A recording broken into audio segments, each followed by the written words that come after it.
क्षमावाणी।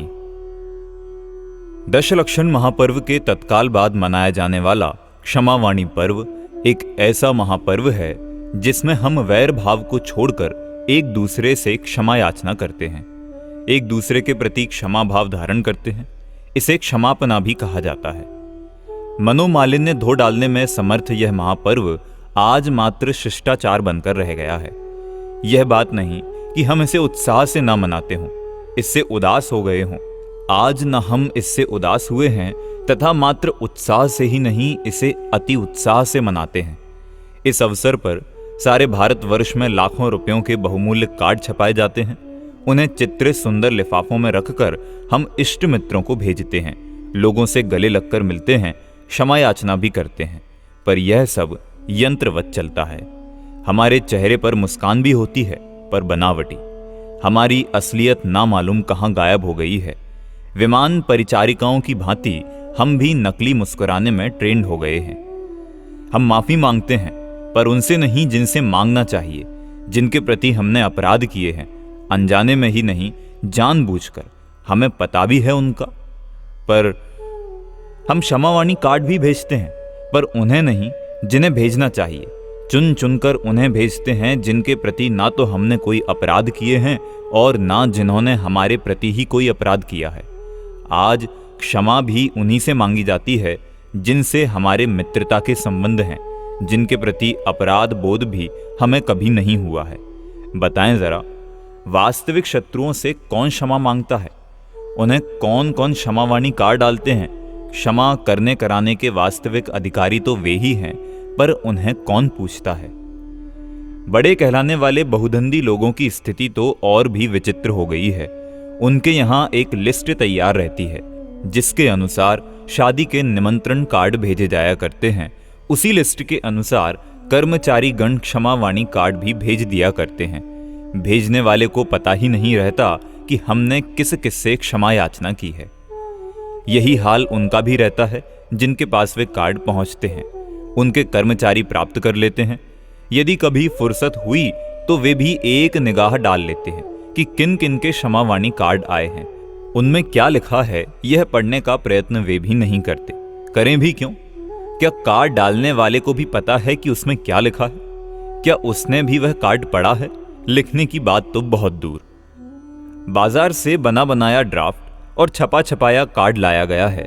पते अवश्य लिखने पड़े हैं। यदि वे भी किसी प्रकार छपे छपाए मिल जाते होते तो उन्हें भी लिखने का कष्ट कौन करता। कदाचित यदि उसमें प्रेस की गलती से गालियां छप जावें तो भी कोई चिंता की बात नहीं है। चिंता तो तब हो जब कोई उसे पढ़े। जब उसे कोई पढ़ने वाला ही नहीं, सब उसका कागज प्रिंटिंग गेटअप ही देखेंगे, फिर चिंता किस बात की? करे भी क्या? आज का आदमी इतना व्यस्त हो गया है कि उसे कहां फुर्सत है यह सब करने की। स्वयं पत्र लिखे भी तो कितनों को। व्यवहार भी तो इतना बढ़ गया है कि जिसका कोई हिसाब नहीं। बस सब कुछ यूं ही चल रहा है। क्षमा याचना जो एकदम व्यक्तिगत चीज थी, आज बाजारू बन गई है। क्षमा याचना या क्षमा करना एक इतना महान कार्य है, इतना पवित्र धर्म है कि जो जीव का जीवन बदल सकता है। बदल क्या सकता है? सही रूप में क्षमा करने और क्षमा मांगने वाले का जीवन बदल जाता है। पर ना मालूम आज का यह दोपाया कैसा चिकना घड़ा हो गया है कि इस पर पानी ठहरता ही नहीं। इसकी कारी कामरी पर कोई दूसरा रंग चढ़ता ही नहीं।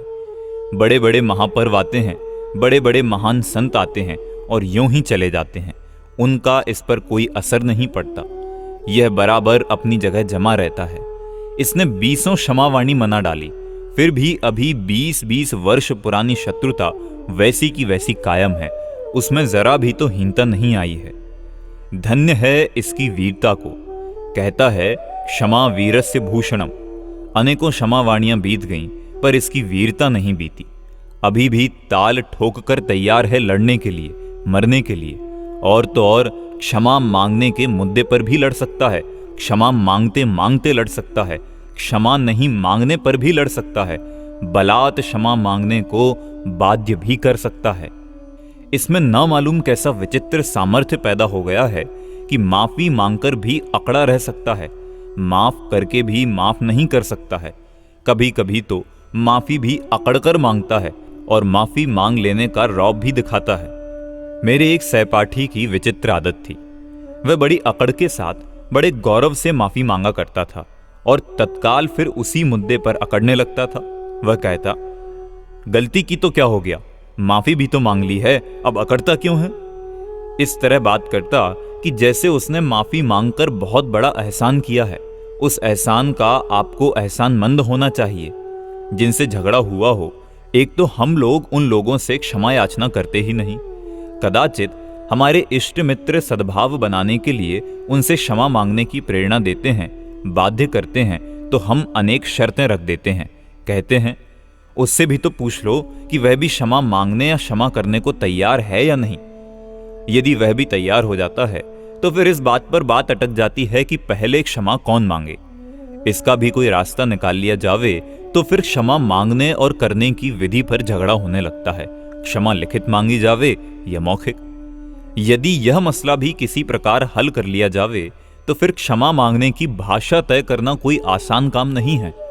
मांगने वाला इस भाषा में क्षमा मांगेगा कि मैंने कोई गलती तो की नहीं है, फिर भी आप लोग नहीं मानते हैं तो मैं क्षमा मांगने को तैयार हूं, लेकिन कहकर कोई नई शर्त जोड़ देता है। इस पर क्षमादान करने वाला अकड़ जाएगा, कहेगा, पहले अपराध स्वीकार करो, बाद में माफ करूंगा। इस प्रकार लोग कभी ना किए गए अपराध के लिए क्षमा मांगेंगे और क्षमा करने वाला अस्वीकृत अपराध को क्षमा करने के लिए तैयार ना होगा। यदि कदाचित भाषा के महापंडित मिलजुल कर कोई ऐसा ड्राफ्ट बना लावें कि जिससे सांप भी मर जावे और लाठी भी ना टूटे, तो फिर इस बात पर झगड़ा हो सकता है कि क्षमा के आदान प्रदान का स्थान कौन सा हो। इन सब बातों को निपटाकर यदि क्षमा याचना या क्षमा प्रदान कार्यक्रम समारोह सानंद संपन्न भी हो जावे तो भी क्या भरोसा कि यह क्षमा भाव कब तक कायम रहेगा। कायम रहने का प्रश्न ही कहां उठता है जब हृदय में क्षमा भाव आया ही नहीं, सब कुछ कागज में या वाणी में ही रह गया है। इस प्रकार की क्षमा वाणी क्या निहाल करेंगी? यह भी एक विचार करने की बात है। क्षमा करना रटते लोग तो पग पग पर मिल जावेंगे, किंतु हृदय से वास्तविक क्षमा याचना करने वाले एवं क्षमा करने वालों के दर्शन आज दुर्लभ हो गए हैं। क्षमा वाणी का सही रूप तो यह होना चाहिए कि हम अपनी गलतियों का उल्लेख करते हुए विनय पूर्वक आमने सामने या पत्र द्वारा शुद्ध हृदय से क्षमा याचना करें एवं पवित्र भाव से दूसरे को क्षमा करें, अर्थात क्षमा भाव धारण करें। आप सोच सकते हैं कि इस पावन अवसर पर मैं भी क्या बात ले बैठा, पर मैं जानता हूं कि क्या कभी आपने क्षमा वाणी के बाद, जबकि आपने अनेकों को क्षमा किया है, अनेकों से क्षमा मांगी है, आत्मनिरीक्षण किया है? यदि नहीं तो अब करके देखिए कि क्या आपके जीवन में भी कोई अंतर आया है या जैसा का तैसा ही चल रहा है। यदि जैसा का तैसा ही चल रहा है तो फिर मेरी बात की सत्यता पर एक बार गंभीरता से विचार कीजिए, उसे ऐसे ही बातों में ना उड़ा दीजिए। क्या मैं आशा करूं कि आप इस ओर ध्यान देंगे तो कुछ लाभ उठाएंगे, अन्यथा जैसा चल रहा है वैसा तो चलता ही रहेगा, उसमें तो कुछ आना जाना है नहीं।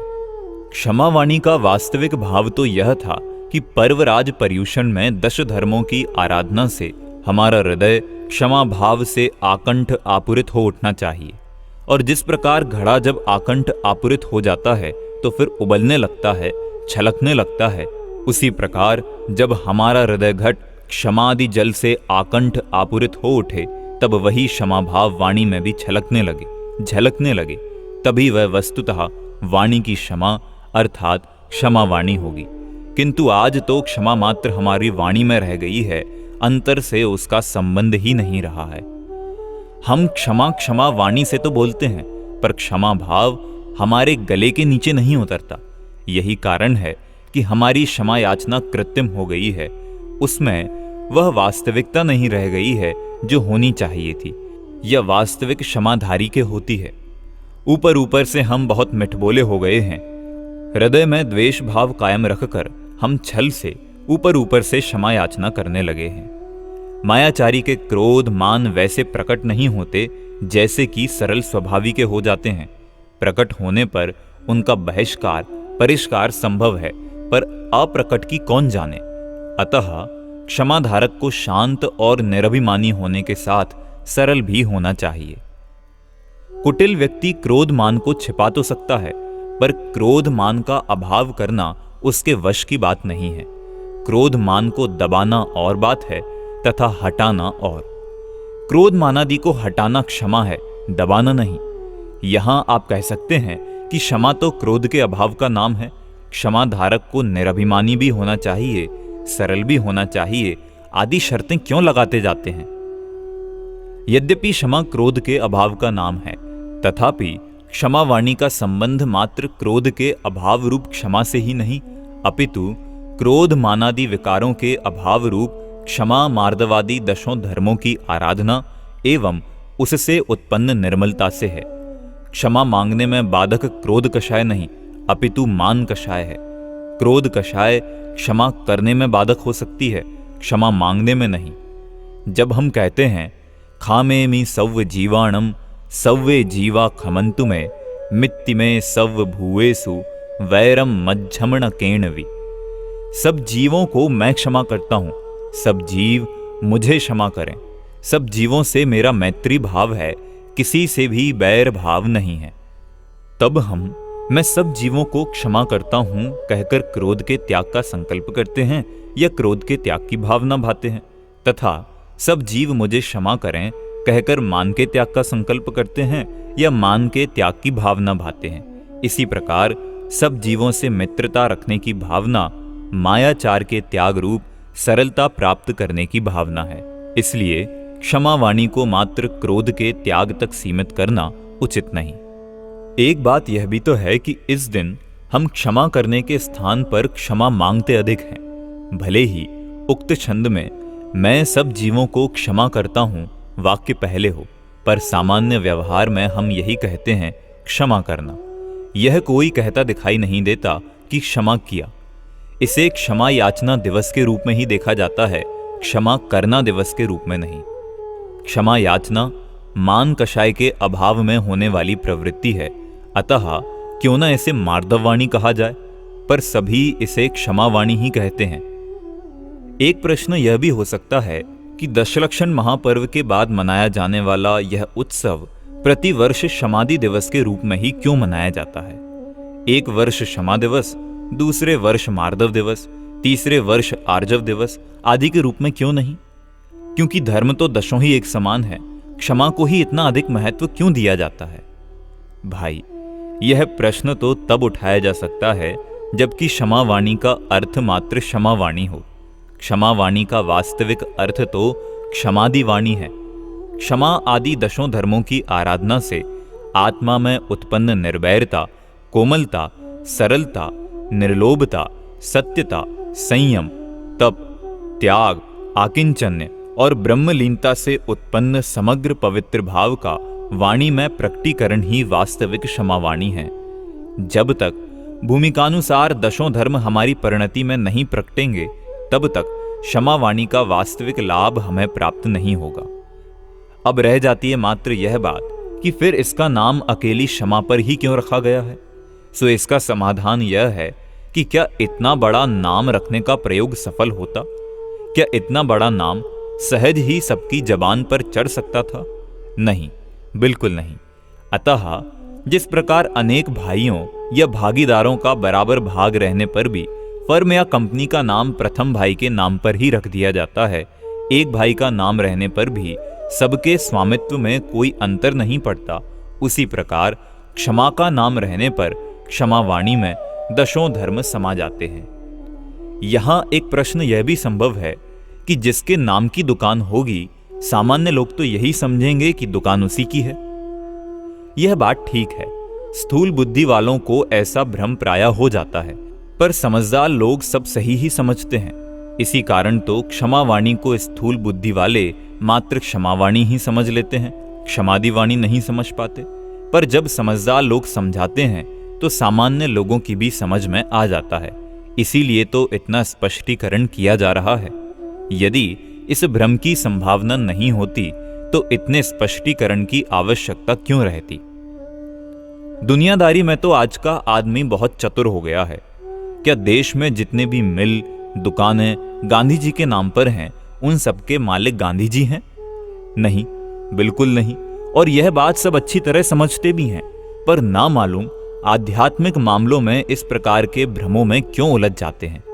वस्तुतः बात तो यह है कि आध्यात्मिक मामलों में कोई भी व्यक्ति दिमाग पर वजन ही नहीं डालना चाहता, गहराई से सोचता ही नहीं है, तो समझ में कैसे आवे। यदि सामान्य व्यक्ति भी थोड़ा सा भी गहराई से विचार करे तो सब समझ में आ सकता है। दशलक्षण महापर्व के समान क्षमावाणी उत्सव भी वर्ष में 3 बार मनाया जाना चाहिए, पर जब दशलक्षण पर्व भी 3 बार नहीं मनाया जाता है तो फिर इसे कौन मनावे। अस्तु, जो भी हो, पर वर्ष में 1 बार तो हम बड़े उत्साह से मनाते ही हैं। इस कारण भी इसका महत्व और अधिक बढ़ जाता है, क्योंकि मनोमालिन्य और बैर भाव धोने मिटाने का अवसर 1 बार ही प्राप्त होता है। वर्ष में 3 बार क्षमावाणी आने का भी कारण है, और वह यह कि अप्रत्याख्यान कषाय 6 माह से अधिक नहीं रहती। यदि अधिक रहे तो समझना चाहिए कि वह अनंतानुबंधी है। अनंतानुबंधी कषाय अनंत संसार का कारण है। अतः यदि क्षमावाणी 6 माह के भीतर ही हो जावे और उसके निमित्त से हम 6 माह के भीतर ही क्रोध मानादि कषाय भावों को धो डालें तो बहुत अच्छा रहे। वैर भाव तो 1 दिन भी रखने की वस्तु नहीं है। प्रथम तो वैर भाव धारण ही नहीं करना चाहिए। यदि कदाचित हो भी जावे तो उसे तत्काल मिटा देना चाहिए। इसके बाद भी यदि रह जाए तो फिर क्षमावाणी के दिन तो मन साफ हो ही जाना चाहिए। इसमें एक बात और भी विचारणीय है, वह यह कि इसे हमने मनुष्यों तक ही सीमित कर रखा है, जबकि आचार्यों ने इसे जीव मात्र तक विस्तार दिया है। वे यह नहीं लिखते खामेमी सव्व जैनी सव्वे जैनी खमंतु में, या खामेमी सव्व मनुजा सव्वे मनुजा खमंतु में, बल्कि यह लिखते हैं खामेमी सव्व जीवाणम सव्वे जीवा खमंतु में। वे सब जैनियों या सर्व मनुष्यों मात्र से क्षमा मांगने या क्षमा करने की बात न करके सब जीवों को क्षमा करने और सब जीवों से क्षमा मांगने की बात करते हैं। इसी प्रकार वे मात्र जैनियों या मनुष्यों से मित्रता नहीं चाहते, किंतु प्राणी मात्र से मित्रता की कामना करते हैं। उनका दृष्टिकोण संकुचित नहीं, विशाल है। यहां एक प्रश्न संभव है कि जब कोई जीव हमसे क्षमा मांगे ही नहीं तो हम उसे कैसे क्षमा करें, तथा हम उससे क्या क्षमा मांगे जो हमारी बात समझ ही नहीं सकता। जो हमारी बात समझ ही नहीं सकता वह हमें क्या क्षमा करेगा, कैसे क्षमा करेगा। इस प्रकार एकेंद्रिय आदि जीवों से क्षमा मांगना और उन्हें क्षमा करना कैसे संभव है। क्षमा याचना या क्षमा करना 2 प्राणियों की सम्मिलित कंबाइंड क्रिया नहीं है। यह एकदम व्यक्तिगत चीज है, स्वाधीन इंडिपेंडेंट क्रिया है। क्षमावाणी एक धार्मिक परिणति है, आध्यात्मिक क्रिया है। उसमें पर के सहयोग एवं स्वीकृति की आवश्यकता नहीं होती। यदि हम क्षमा भाव धारण करना चाहते हैं तो उसके लिए यह आवश्यक नहीं कि जब कोई हमसे क्षमा याचना करे तब ही हम क्षमा कर सकें, अर्थात क्षमा धारण कर सकें। अपराधी द्वारा क्षमा याचना नहीं किए जाने पर भी उसे क्षमा किया जा सकता है। यदि ऐसा नहीं होता तो फिर क्षमा धारण करना भी पराधीन हो जाता। यदि किसी ने हमसे क्षमा याचना नहीं की तो उसने स्वयं की मान कषाय का त्याग नहीं किया, और यदि हमने उसके द्वारा क्षमा याचना किए बिना ही क्षमा कर दिया तो हमने अपने क्रोध भाव का त्याग कर उसका नहीं अपना ही भला किया है। इसी प्रकार हमारे द्वारा क्षमा याचना करने पर भी यदि कोई क्षमा नहीं करता है तो क्रोध का त्याग नहीं करने से उसका ही बुरा होगा। हमने तो क्षमा याचना द्वारा मान का त्याग कर अपने में मार्दव धर्म प्रकट कर ही लिया। उसके द्वारा क्षमा नहीं करने से, क्षमा मांगने से होने वाले लाभ से हम वंचित नहीं रह सकते। यही कारण है कि आचार्यों ने अन्य जीवों द्वारा क्षमा याचना की प्रतीक्षा किए बिना ही सब जीवों को अपनी ओर से क्षमा करके तथा कोई क्षमा करेगा या नहीं इस विकल्प के बिना ही सबसे क्षमा याचना करके अपने अंतस्थल में उत्तम क्षमा मार्दवादी धर्मों को धारण कर लिया। कोई जीव हमसे क्षमा मांगे चाहे नहीं, हमें क्षमा करे चाहे नहीं, हम तो अपनी ओर से सबको क्षमा करते हैं और सबसे क्षमा मांगते हैं। इस प्रकार हम तो अब किसी के शत्रु नहीं रहे और ना हमारी दृष्टि में कोई हमारा शत्रु रहा है। जगत हमें शत्रु मानो तो मानो, जानो तो जानो, हमें इससे क्या। और हमारा दूसरे की मान्यता पर अधिकार भी क्या है। हम तो अपनी मान्यता सुधार कर अपने में जाते हैं, जगत की जगत जाने। ऐसी वीतराग परिणति का नाम ही सच्चे अर्थों में क्षमावाणी है। क्षमावाणी का सही स्वरूप नहीं समझ पाने के कारण उसके प्रस्तुतिकरण में भी अनेक विकृतियां उत्पन्न हो गई हैं। कुछ दिन पूर्व एक चित्र प्रतियोगिता हुई थी, जिसमें क्षमावाणी को चित्र के माध्यम से प्रस्तुत करना था। सर्वोत्तम चित्र के लिए प्रथम पुरस्कार प्राप्त चित्र का जब प्रदर्शन किया गया, तब चित्रकार के साथ साथ निर्णायकों की समझ पर भी तरस आए बिना ना रहा। क्षमा वीरस्य भूषणम के प्रतीक रूप में दिखाए गए चित्र में एक पौराणिक महापुरुष द्वारा एक अपराधी का वध चित्रित था। उसका जो स्पष्टीकरण किया जा रहा था, उसका भाव कुछ इस प्रकार था। उक्त महापुरुष ने अपराधी के 100 अपराध क्षमा कर दिए, पर जब उसने 101वां अपराध किया तो उसका सिर धड़ से अलग कर दिया। क्षमा के चित्रण में हत्या के प्रदर्शन का औचित्य सिद्ध करते हुए कहा जा रहा था, यदि वे 101वें अपराध के बाद भी उसको नहीं मारते तो फिर वे कायर समझे जाते। कायर की क्षमा क्षमा नहीं, क्योंकि क्षमा तो वीर का भूषण है। 100 अपराधों को क्षमा करने से तो क्षमा सिद्ध हुई और मार डालने से वीरता। इस प्रकार यह क्षमा वीरस्य भूषणम का सर्वोत्कृष्ट प्रस्तुतिकरण है। यही कारण है कि इन्हें क्षमावाणी के अवसर पर तदर्थ प्रथम पुरस्कार दिया जा रहा है। क्षमा के साथ हिंसा की संगति ही नहीं, औचित्य सिद्ध करने वालों से मुझे कुछ नहीं कहना है।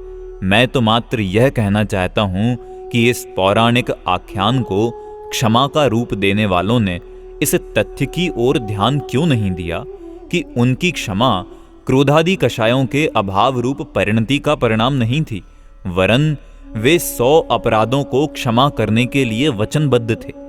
उनकी वचन पालन की दृढ़ता और तत्संबंधी धैर्य तो प्रशंसनीय है, परंतु उसे उत्तम क्षमा का प्रतीक कैसे माना जा सकता है।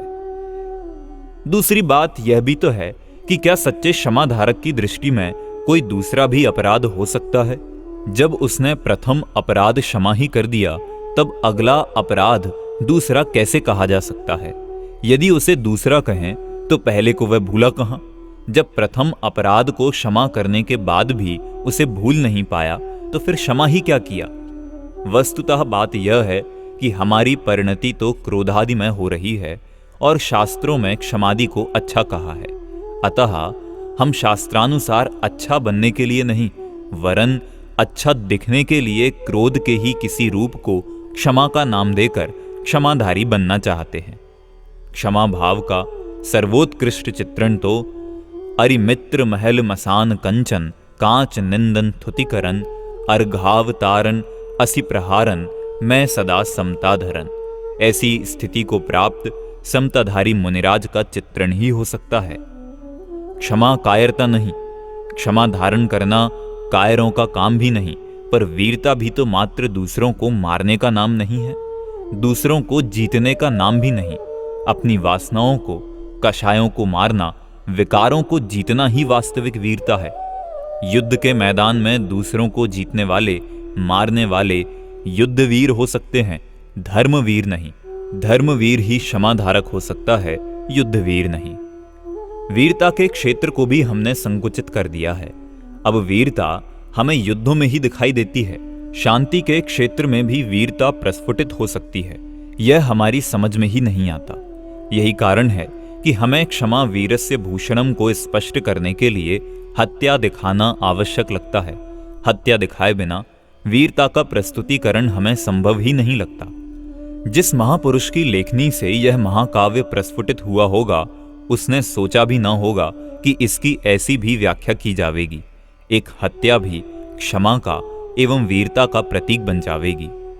एक बात यह भी ध्यान देने योग्य है कि जिन 10 धर्मों की आराधना के बाद यह क्षमावाणी महापर्व आता है, उनकी चर्चा आचार्य उमा स्वामी ने मुनि धर्म के प्रसंग में की है। 10 धर्मों की आराधना का समग्र प्रतिफलन जिस क्षमावाणी में प्रस्फुटित होता है, वह क्षमावाणी कैसी होती होगी या होनी चाहिए, यह गंभीरता से विचारने की वस्तु है। उसे मुनिराज पार्श्वनाथ की उस उपसर्गावस्था में भली भांति देखा जा सकता है जिसमें कमठ का उपसर्ग और धर्णेन्द्र द्वारा उपसर्ग निवारण किया जा रहा था और पार्श्वनाथ का दोनों के प्रति संभाव था। कहा भी है, कमठे धर्णेन्द्रे चा स्वोचितम कर्म कुर्वती प्रभुस्तुल्य मनोवृत्ति पार्श्वनाथ जिनोस्तुनः। अथवा उन मुनिराजों के रूप में चित्रित की जा सकती है जो कि गले में मरा सांप डालने वाले राजा श्रेणिक और उस उपसर्ग को दूर करने वाली रानी चेलना को एक सा आशीर्वाद देते हैं। क्षमा के वास्तविक पौराणिक रूप तो ये हैं। क्या पार्श्वनाथ की वीरता में शंका की जा सकती है? नहीं, कदापि नहीं। इसी प्रकार वे मुनिराज भी क्या कम धीरवीर थे जो उपसर्ग विजयी रहे? उपसर्गों में भी समता धारण किए रहना क्या कायरों का काम है? क्षमा कायरों का धर्म ना कहा जाने लगे, इस भय से कहीं ऐसा ना हो जावे कि हम उसे क्षमा ही ना रहने दें। जिस अपराध के लिए क्षमा याचना की गई है, यदि वही अपराध हम निरंतर दोहराते रहे तो फिर उस क्षमा याचना से भी क्या लाभ? जिस अपराध के लिए हम क्षमा याचना कर रहे हैं वह अपराध हमसे दोबारा ना हो, इसके लिए यदि हम प्रतिज्ञाबद्ध ना भी हो सकें तो संकल्पशील या कम से कम प्रयत्नशील तो होना ही चाहिए, अन्यथा यह सब गज स्नानवत निष्फल ही रहेगा। क्षमा याचना और क्षमादान ये दोनों ही वृत्तियां हृदय को हल्का करने वाली उदात्त वृत्तियां हैं। वैर भाव को मिटाकर परम शांति प्रदान करने वाली हैं। प्रदान करने वाली भी क्या, अंतर में प्रकट शांति का प्रतिफलन ही है। सर्वाधिक महत्वपूर्ण और विशेष ध्यान देने की बात यह है कि इस अज्ञानी आत्मा ने दूसरों से तो अनेकों बार क्षमा याचना की है, दूसरों को ही अनेकों बार क्षमा प्रदान भी की है, पर आज तक स्वयं से ना तो क्षमा याचना ही की है और ना स्वयं को क्षमा ही किया है, इसलिए अनंत दुखी भी है। यहां आप कह सकते हैं कि स्वयं से क्या क्षमा मांगना और स्वयं को क्षमा करना भी क्या। पर भाई साहब, आप यह क्यों भूल जाते हैं कि क्या आपने अपने प्रति कम अपराध किए हैं, कम अन्याय किए हैं? क्या अपने प्रति आपने कुछ कम क्रोध किया है? क्या आपने अपना कुछ कम अपमान किया है? इस तीन लोक के नाथ को विषयों का गुलाम और दर दर का भिखारी नहीं बना दिया है? इसे अनंत दुख नहीं दिए हैं? क्या इसकी आपने आज तक सुध भी ली है? ये हैं वे कुछ महान अपराध जो आपने अपनी आत्मा के प्रति किए हैं और जिनकी सजा आप स्वयं अनंत काल से भोग रहे हैं। जब तक आप स्वयं अपने आत्मा की सुध बुध नहीं लेंगे, उसे नहीं जानेंगे, नहीं पहचानेंगे, उसमें ही नहीं जम जाएंगे, नहीं रम जाएंगे, तब तक इन अपराधों के फल आकुलता और अशांति से मुक्ति मिलने वाली नहीं है। निजात्मा के प्रति अरुचि ही उसके प्रति अनंत क्रोध है। जिसके प्रति हमारे हृदय में अरुचि होती है उसकी उपेक्षा हमसे सहज ही होती रहती है। अपनी आत्मा को क्षमा करने और उससे क्षमा मांगने का मात्र आशय यही है कि हम उसे जानें, पहचानें और उसी में रम जाएं। स्वयं को क्षमा करने और स्वयं से क्षमा मांगने के लिए वाणी की औपचारिकता की आवश्यकता नहीं है। निश्चय क्षमा वाणी तो स्वयं के प्रति सजग हो जाना ही है, उसमें पर की अपेक्षा नहीं रहती, तथा आत्मा के आश्रय से क्रोधादि कषायों के उपशांत हो जाने से व्यवहार क्षमावाणी भी सहज ही प्रस्फुटित होती है। अतः दूसरों से क्षमा याचना करने एवं क्षमा करने के साथ साथ हम स्वयं को भी क्षमा कर स्वयं में ही जम जाएं, रम जाएं और अनंत शक्ति के सागर निज शुद्धात्म तत्व में निमग्न हो अनंत काल तक अनंत आनंद में मग्न रहें, इस पवित्र भावना के साथ विराम लेता हूं।